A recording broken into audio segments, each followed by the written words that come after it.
আওয়ালাম ইয়ারাউ আন্না ইফতানুনা ফি কুল্লি আমিন মাররাতান আও মাররাতাইন।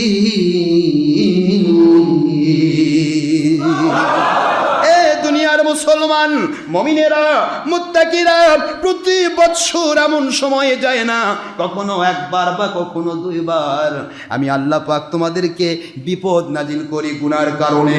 তোমরা যে গুনাহ করো পুরা আবহাওয়াকে ভারী করে দাও, এই ভারী আবহাওয়াটাকে আমি পাতলা করে দেওয়ার জন্য একটা করে আযাব গজব পাঠায়, আর গুনাহগুলি মাফ হয়ে যায়, পুরা পরিবেশ নতুন করে জীবনী শক্তি ফিরে পায়। সারা পৃথিবীর মানুষগুলি এত গুনাহ করেছিল, নৌকার মধ্যে গুনাহ, কথা বল না কেন, রাস্তার মধ্যে গুনাহ, বাজারে গুনাহ, হাটে গুনাহ, মাঠে গুনাহ, গাড়ির মধ্যে গুনাহ। বলো বাবা, কোন জায়গা গুনাহ ছিল না? এমন কোন জায়গা নাই পার্লামেন্টে বন্ধ গুনাহ, মসজিদের মধ্যে গুনাহ। আরে মসজিদের মধ্যে স্বপ্ন তো হয়, হুজুর কয় নবী আলাকাম।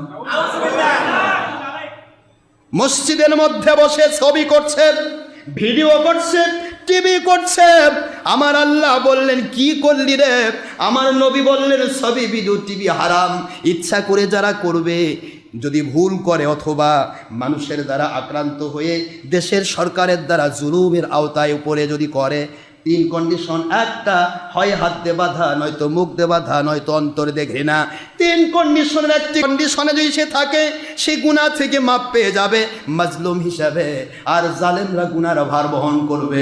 বাকি ইচ্ছা করে স্বতঃস্ফূর্তভাবে যারা এই ছবি মূর্তি টিভির সাথে লেগে থাকবে, আল্লাহর হাবিবের মধ্য দিয়ে আল্লাহ পাক 353টি হাদিসের কেতাবের ভিত্তি দিয়ে দিলেন কুল্লু মুসাওবিন ফিন্নার, সকল ছবি মূর্তিওয়ালারা জাহান্নামে চলে যাবে। অথচ সেই কাজটা মসজিদের মধ্যে করতে মৌলবি মুন্সিরা ভয় পায় না, এরাই বলে হক্কানি আলে, এরা হক্কানি আলে। কি মুসিবত! আমার আল্লাহ কয় কোনটা তোরা ইসলাম বানাইলি? তোমরা কি জানো না? আমি কি কোরআন শরীফ দিয়ে বুঝায় নাই? আল্লাহ বলেন ওয়ামা আতাকুমুর রাসূলু ফাখুযুহু ওয়ামা নাহাকুম আনহু ফান্তাহু ওয়াত্তাকুল্লাহ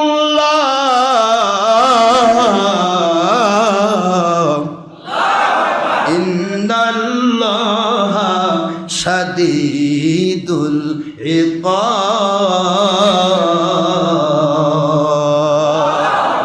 সূরাতুল হাসর 28 নম্বর পারা, আয়াত শরীফ নম্বর 7।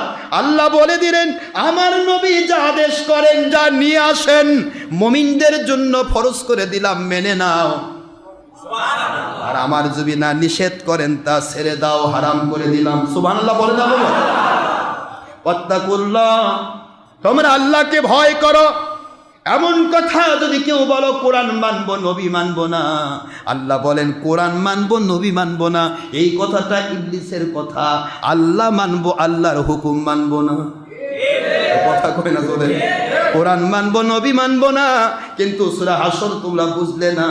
আল্লাহ বলে দিলাম মা আতাকুমুর রাসূল, নবী যা আদেশ করেন, যা নিয়ে আসেন আল্লাহ থেকে, একটাও তার না, সবই তোমার আল্লাহর। সুতরাং নবীকে মানো, আল্লাহ মানা হয়ে যাবে। আল্লাহু আকবার, জোরে বলুন। নবীকে মানবো না, নবীর কথা মানবো না।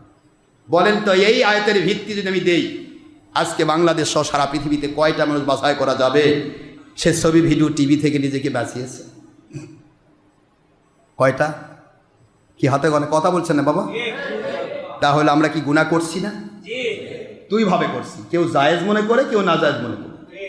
নাজায়েজ মনে করে করলে সে কবি কাফের হবে না, ঈমান নষ্ট হবে না, কবিরা গুনাহ হবে। গুনাহ যদি মাফ পাই, মাফ পেয়ে যাবে। আল্লাহ পাক বলেছেন, এর স্পষ্ট করে দিয়েছেন সূরা, আপনারা সূরাতুল বাকারার শেষের আয়াতগুলিতে পড়েছেন। আল্লাহ পাক স্পষ্ট করে দিয়েছেন যাকে আল্লাহ ক্ষমা করবেন, যাকে আল্লাহ ইচ্ছা করেন তাকে শাস্তি দেবেন। কি কথা ঠিক না? কিন্তু বিষয় হলো যদি বলা হয় এটা জায়েজ, তাহলে কি হবে? তাহলে তো ঈমান শেষ। আর যেই মাত্র ঈমান শেষ কোনো মুসলমানের, সঙ্গে সঙ্গে তার বাকি জীবনের যদি হজ করে থাকে 30 বছর, 30 বছর হজ শেষ। যদি জাকাত দিয়ে থাকে জাকাত শেষ, যদি নামাজ পড়েছে নামাজ শেষ। কথা বলছেন না বাবা? বিয়ে করে থাকে বিয়ে, ওই বউকে সংসার করলে মাশাআল্লাহ, কথা করছেন না জানেন যে না হবে, সন্তানগুলি হবে ভালো ভালো সন্তান।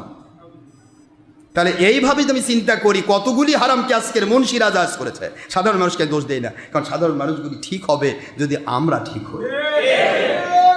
আজকে কত ছলচাতুরি চলছে।